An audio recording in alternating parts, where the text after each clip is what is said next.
How's it going, everybody? You know who it is. My name is Sanwoo, and in today's video I want to share with you an interesting way of using the OP1's finger sequencer in order to generate melodic ideas and play the keyboard even if you can't play the keyboard.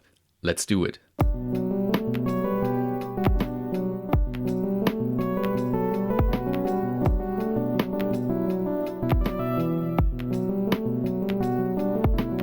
So this is the OP1's finger sequencer, and I'm not going to explain the whole thing completely. I've got another video on that somewhere up there. However, what this finger sequencer does is it allows you to store multiple patterns across the white keys here. 14 white keys means we've got 14 different patterns that we can save. If we play a white key, it will change the pattern and play a different pattern. Then there are different modes of operating the finger sequencer, and today we're going to focus on the join mode, which I already have activated. But if you want to enter the join mode, you can press and hold Shift and turn the red knob in order to get there. And what this join mode means is that it allows you to play two different patterns at the same time. So if I play this pattern over here, for example, you'll see this dude A play his pattern first, and if I play another pattern, guy B will also play. What's important to note here is that the pattern in A usually has priority. So let's say I start playing a pattern on A and keep it held, and now play a pattern on B. If I now press a third pattern, it's B that will change and not A. So A will keep playing the same thing. So in order to change A, I would have to now lift this one and then play another pattern on A. And that's in a nutshell how this join mode works. As you can imagine, 14 different patterns means that there are a lot of possible combinations. If I did the maths right, I believe it's 91 different combinations that you can access this way, because you can combine each pattern with each other pattern. And what I find so interesting about this is that it allows you to play musical patterns even if you are not good at playing the piano, and getting different combinations that can be very interesting. So for example, I don't have to always play each of the patterns completely, but I can switch mid-pattern and then just play back and forth. So I'm gonna again use a bass pattern here. And then over here I'm gonna play different patterns.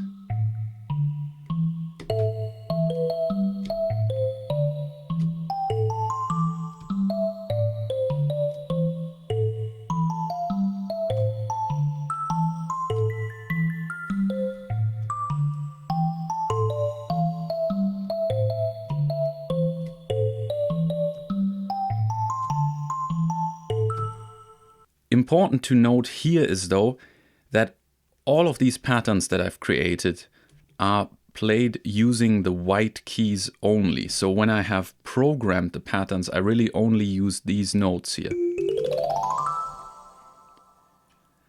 And that's important if you want all of your patterns to somehow match with one another, because if I choose different scales for each of the patterns, it is very likely that they don't fit together.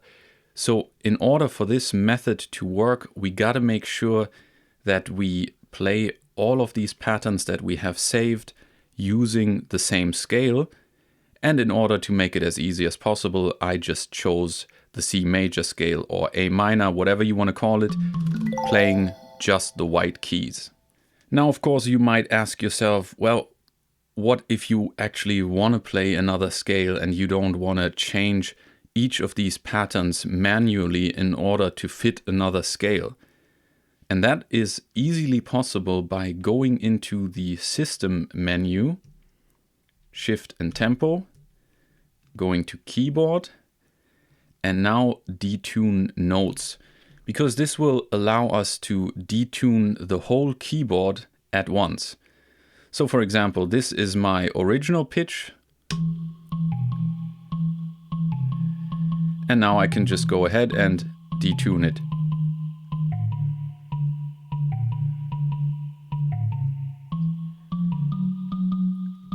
So we have detuned the keyboard up 2 semitones. So instead of in C major, we are now in D major. As easy as that. And this, for example, can now be used to jam with someone else. So if you wanted to jam with someone and they are playing in a different scale, you can just detune your keyboard as a whole and then adapt to whichever key they are playing in.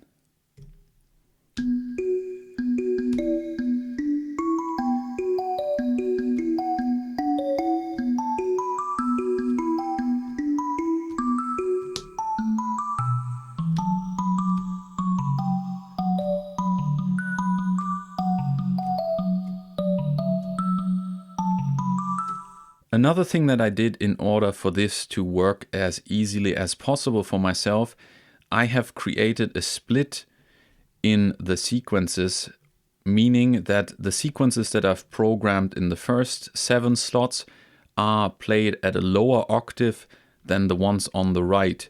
So that makes it easy for me to select a more bass-heavy pattern on the left. And then everything that I play on the right side won't clash in terms of pitch with it, because this is higher.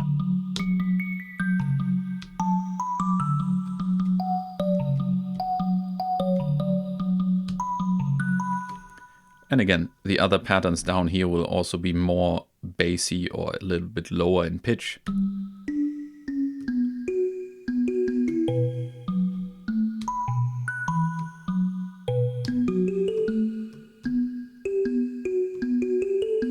And there are a lot of things you can change in order to make all of this even more interesting. For example, this pattern here, as you can see, it isn't an even number of steps, or rather, it's an even number, but it's not dividable by 4 because it's an 18-step pattern.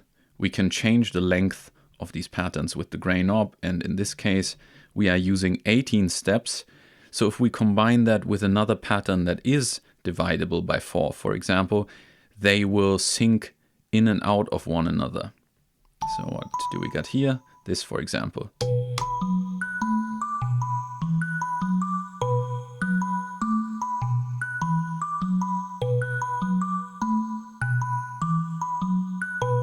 Yeah, these patterns don't have to be complete songs. So for example, let's just create a new pattern here. We can just make a very minimal phrase here. In order to preview my notes, I press the sequencer button again and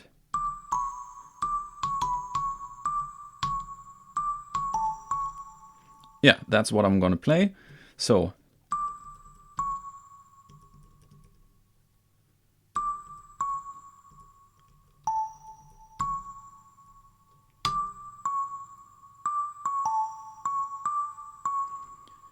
that's a very simple phrase. Even without being able to play the piano, you can come up with this sequence and put it into the sequencer. And now this allows us to incorporate this simple little phrase into a much larger web of sequences when playing around in this sequencer.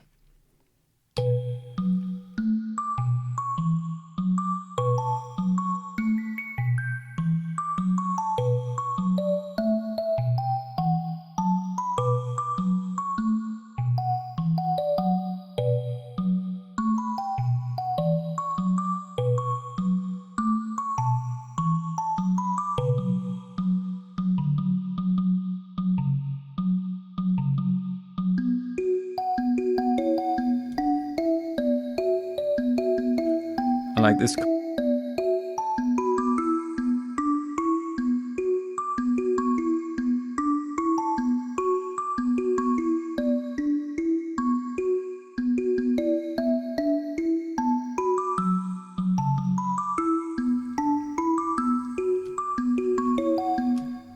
And I always get hung up on just keep playing this because it's so much fun. It really makes playing keyboard fun for people that don't know how to play keyboard like me. And yeah, let's continue doing that maybe over a little drum beat. Put some effects on there. Dojo Drums Volume 1, check them out. I'm shameless. And maybe let's load up a different preset, yeah. Yep.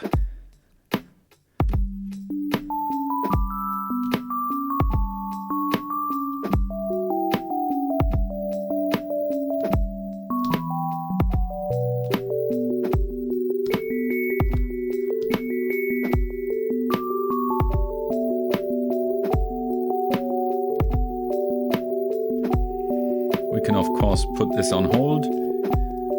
I want to go to my master effect and filter a bit of the high frequencies out.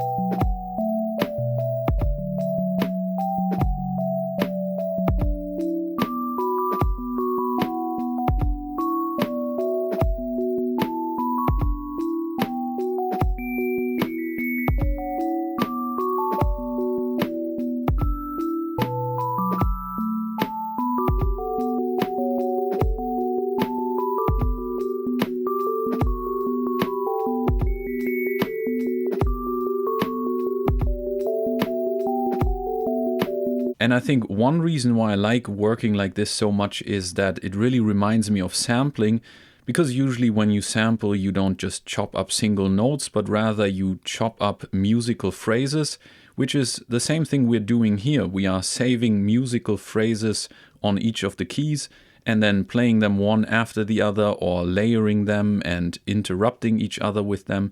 So this really is like sampling your own phrases in a way. Of course, with the additional benefit that you can change the timing of these phrases and can change the pitch without changing the timing and so on, which you can't do with samples on the OP1. Yeah, and that's about it for this technique. I'm gonna jam a little more over another beat in a second, but before I do so, I wanted to ask you if you have any interesting techniques using the OP1 Fields sequencer that other people might not have thought about yet. If you do, feel free to leave them down in the comments. Maybe they'll make it into a future video. And with that being said, thank you so much for watching. I hope you enjoyed it. If you did, don't forget to leave a like, comment down below, and subscribe and all that stuff. Hope to see you in the next one. Until then, have a wonderful time. Peace.